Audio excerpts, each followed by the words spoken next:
Us horror fans, we all know the movie Scream.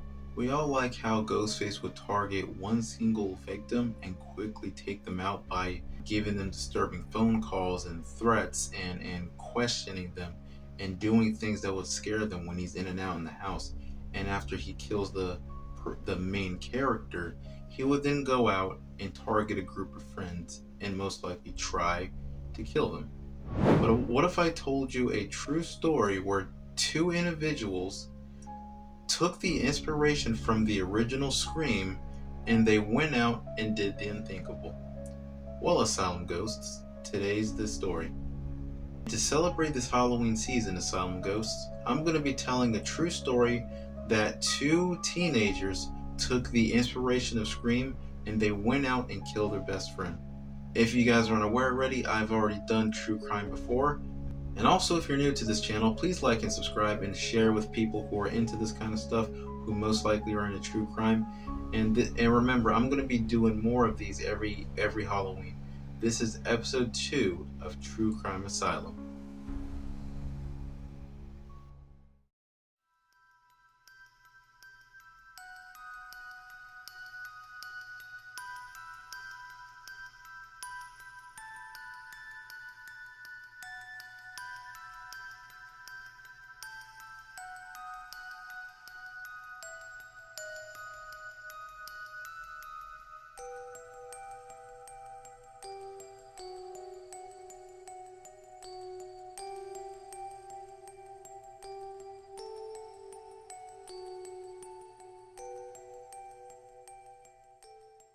His true story begins with these two sick individuals that caused and started all of this, Brian and Tori.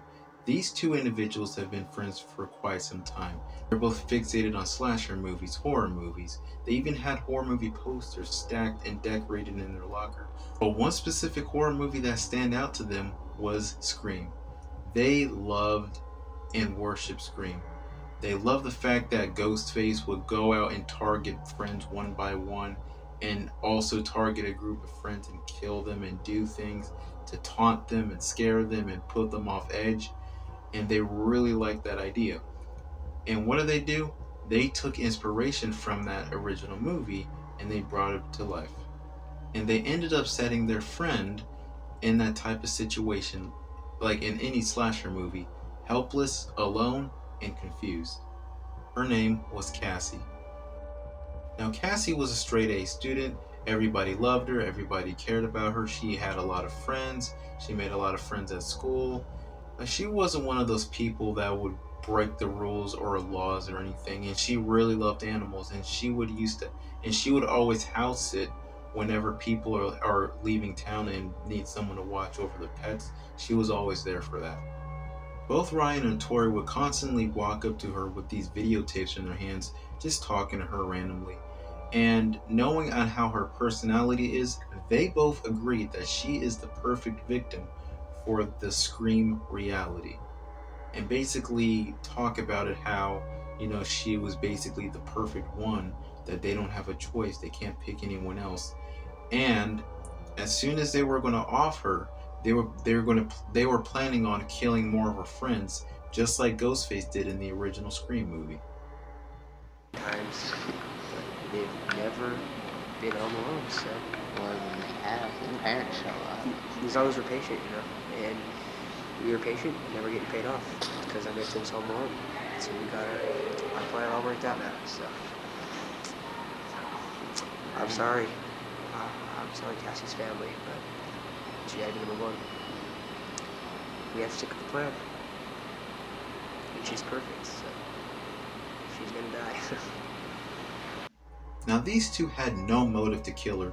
They just thought she was the perfect example or the perfect target for their sick, evil plan. But remember what Billy said in the original Scream? Because movies just don't create psychos, as Billy Loomis said. They also make psychos more creative. And these two are two psychos that were extremely creative when they were planning to murder Cassie. They pretty much had this planned. Every detail that they talked about on their videos, VHS tapes, and all that stuff, they had quite an enjoyment while they were planning her murder.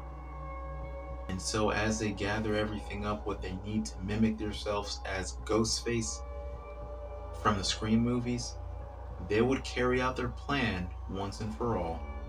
Here's how it all went down. As Cassie was house sitting for her aunt and uncle that had went out of town to go on vacation because they needed someone to look after their pets. Her boyfriend had come over, and Brian and Tori were fully aware that both her boyfriend and Cassie was going to be there watching a movie. So they planned on not only killing her, but they were also planning on killing the boyfriend. As both Cassie and her boyfriend were watching a movie, they heard a knock at the door, and it turned out to be Ryan and Tori. All of the teens would have been in the living room watching a movie, Kill Bill Volume 2. And at some point, both Ryan and Tori got extremely bored from watching this movie, and they left to go watch another movie at the movie theaters. They basically wanted to go watch another movie, and because they were not really fond at Kill Bill Volume 2, so they presumably left the house to go check out the movie theater. Now they did actually leave, but at some point they ended up driving back around to the house that Cassie was house sitting, and they decided to carry out their evil plans. Here is all the details on what went down in that house. On the night of September 22nd, 2006, Cassie was house sitting for her aunt and uncle, Allison and Frank Contreras, on Whispering Cliffs Drive in northeast Hancock County. The Contreras family was out of town and had hired Cassie to house sit their pets for the weekend. Cassie was visited that evening by her boyfriend Matt Beckham, who arrived around 6 p.m. Later, classmates Brian and Tori, who were both aged 16 at the time, came over to the house to hang out. Cassie gave the friends a tour of the house, including the basement. The 4 teens went into the living room to watch the film Kill Bill Volume 2, but Brian and Tori ended up leaving before the film ended, saying they wanted to watch another movie at the movie theater instead. Cassie was unaware that before the boys left, Draper had unlocked the basement door so that he and Tori could re-enter the house undetected. Sometime after leaving the house on Whispering Cliffs, Brian and Tori returned to the neighborhood parked down the street, got out of their car, and put on costumes consisting of dark clothing, gloves, and white painted masks. The boys quietly entered the house through the basement door while the other couple was watching television in the living room. They intentionally made loud noises in an unsuccessful attempt to lure Beckham and Stoddart downstairs so they could scare them. Next, they found the circuit breaker and turned off the power in the house, hoping the pair would come downstairs to check the breaker. When Beckham and Stoddart did not come downstairs, the boys turned some of the lights back on. Stoddart became uneasy after the temporary power outage, and Beckham noticed that one of the Contreras dogs kept staring down at the basement stairs, periodically barking or growling. Seeing that Stoddart felt scared, Beckham called his mother to ask if he could stay the night at the house with her to ease her mind, but she denied his request. Instead, she offered to let Stoddart come home with Beckham and stay at their house for the night, and she would bring Stoddart back to the Whispering Cliffs house the next morning. However, Stoddart felt it was her responsibility to stay at the house as she was hired to do and care for the animals, and declined the offer from Beckham's mother. At approximately 10:30 p.m., Beckham's mother picked him up, leaving Stoddart at the house alone. Beckham called Tori's cell phone to see where he and Draper were, possibly to meet up with them later. Beckham said he could barely hear Adamic, who was whispering on the phone, and assumed the boys were at the movie theater. From the basement, Brian and Tori heard Beckham leave. The teens turned the lights out again at the circuit breaker and waited, hoping Stoddart would come downstairs to turn the lights back on. She did not. They were basically creating their own horror movie. Eventually, the boys went upstairs. Draper was armed with a dagger-type weapon, and Adamic had a hunting knife, the weapons having been purchased at a pawn shop. Draper opened and slammed a closet door at the top of the stairs to scare Cassie, who was lying on the couch in the living room. The boys then attacked her, stabbing her approximately 30 times. 12 wounds were potentially fatal. Basically, what they were doing is that they had her trapped. They had her in this real life slasher movie situation to where the lights go out, the circuit breaker lights go out, completely dark in the house. She's all alone. It's dark. She can't see a thing, and she is terrified. And that's exactly what you would see in a Scream movie, mainly the original film. And it's also ironic for the fact that the character in the original Scream was named Casey, and the friend that both Tori and Brian targeted was named Cassie. Both names are pretty similar one another. I don't know if that makes a connection there to, the similar names to Cassie and Casey and Brian and Tori's perspective. We will never know. But what we do know is that they were going to go a step further to carry out their sick, evil plan. After they were done killing her, the boys then left and fled the crime scene. The next morning, Cassie's aunt and uncle got home and they went in the house. And as soon as they opened the house, unfortunately, what they saw was straight out of a horror movie. In the living room floor, they discovered Cassie's dead, lifeless body and pools of blood sporadically smeared around the carpet and the couch. And then that's when both of the couple contacted the police. As police will get there to the crime scene, unfortunately, there was no evidence to tell who had killed Cassie and stabbed her multiple times. There was nothing there that they could find to piece together who have done it. So they found absolutely nothing at the crime scene. But one thing they would later discover is that Cassie's boyfriend was there with her after she was killed on that particular night. So they most likely thought they got their suspect and they brought him in for questioning. Ironically, in the original Scream movie, the boyfriend was immediately apprehended. While in the movie, the boyfriend turned out to be the killer. In reality, the boyfriend had nothing to do with his girlfriend's murder. Despite him not being the killer, he acted extremely suspicious. He showed no emotion when the news broke to him that his girlfriend had been slaughtered to death in the living room when he had last seen her. He had showed no tears. He wasn't worried. He just seemed a bit off.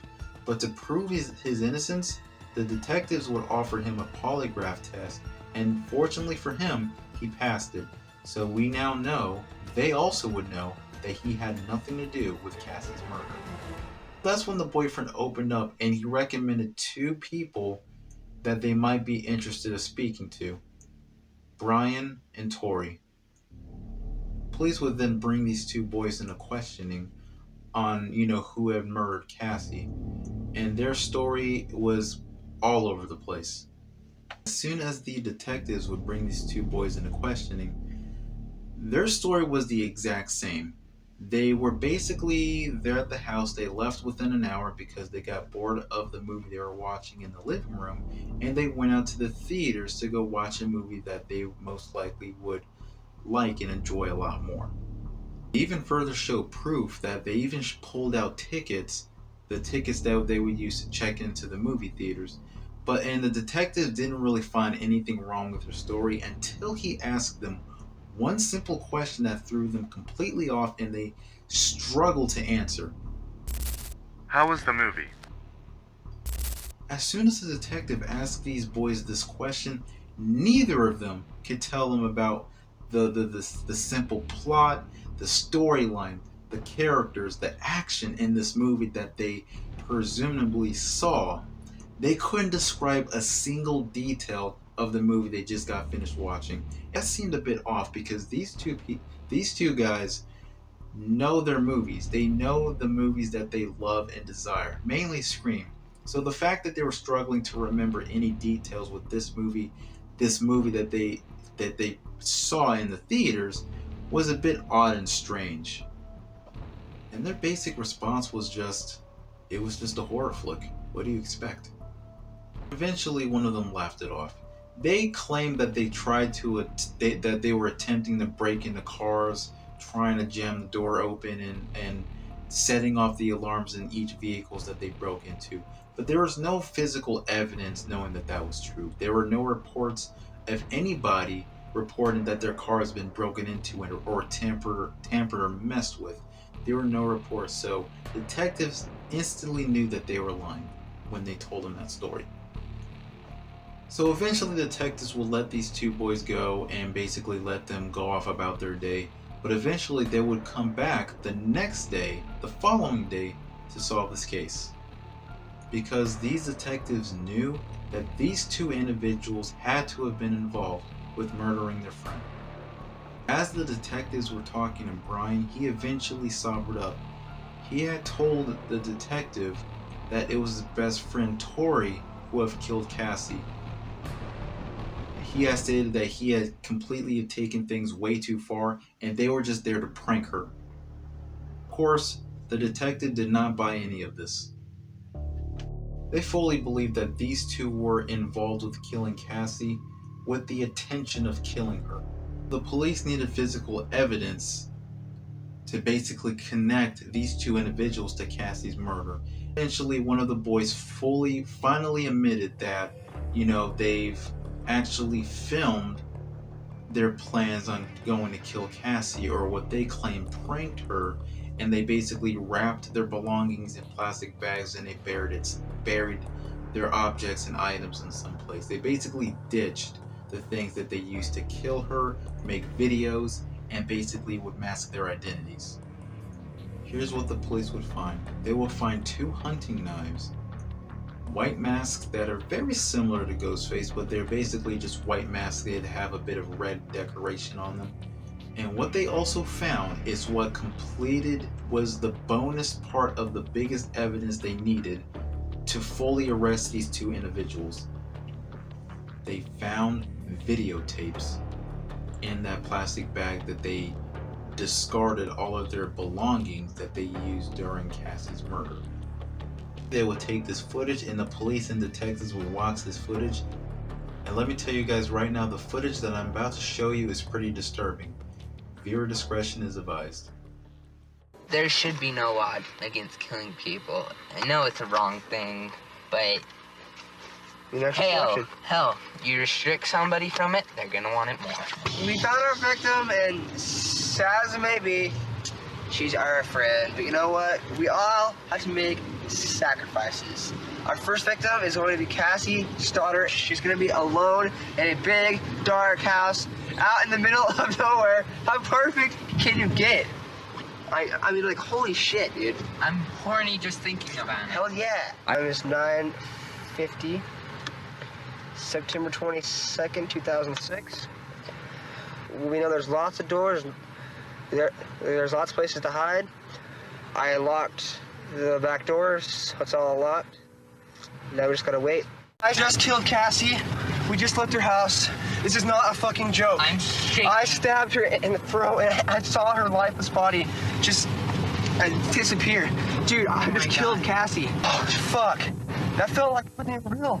I mean, it went by so fast. Shut the fuck up, we gotta get our act straight. Okay. These two are completely insane. They fully admitted that they are two sick individuals that were so excited to kill more people after they've killed Cassie. And it just shows that they had no remorse when they killed her. They absolutely enjoyed when they killed Cassie. They enjoyed stabbing her. There was no emotions nor remorse when they committed that act. Because like they said before in those tapes, they wanted to basically become Ghostface in reality. Unfortunately, that did come true. But fortunately, they were captured and arrested. And if they haven't have been arrested and caught for the murder of Cassie, they most likely would have not only killed friends that were surrounding her or like group of friends in their school, but they would have most likely killed a lot more people, just like Ghostface did in the original Scream movie. Just kill random people, whoever he comes across. We're gonna go down in history. We're gonna be just like Scream, except real life terms. We're gonna be murderers. Baby. And both of these two fully admitted that they were crazed, psychopathic lunatics that were just out for blood. Both Brian and Tori were arrested on September 27, 2006 for first-degree murder and conspiracy to commit first-degree murder. My heart and condolences goes out to their families, and it really is a tragedy that this young individual just lost her life from two people that she had trusted. Just goes to show that looks can trick you, and you can't always trust somebody because they're most likely are going to betray you and stab you in the back. This just goes to show how these movies can turn fans into monsters, how it can give them the inspiration to go out and kill a random person, or most likely kill their own friend. And this one was a perfect example. A good person, a loving soul, a great friend that made a lot of friends, and everybody loves her, cares about her. She was gone way too soon, and she was taken way too soon from these two sick individuals. And Asylum Ghosts, that was episode 2 of True Crime Asylum, the real story of how two teenagers took the inspiration from the original Scream and they went out and did the unthinkable. What do you guys think of this story? Are you guys pretty devastated as much as I am how this young innocent victim that was helpless and scared and confused lost her life by two people she had trusted, and they just completely just thought it was just some sort of sick joke and they thought it was completely okay? Let me know what you think of this story in the comments below. Also, if you're new here, please subscribe to the channel if you haven't done so already. And every Halloween I am going to do more true crime videos like this. Alright guys, see you in the next video, and remember, this is episode 2 of True Crime Asylum.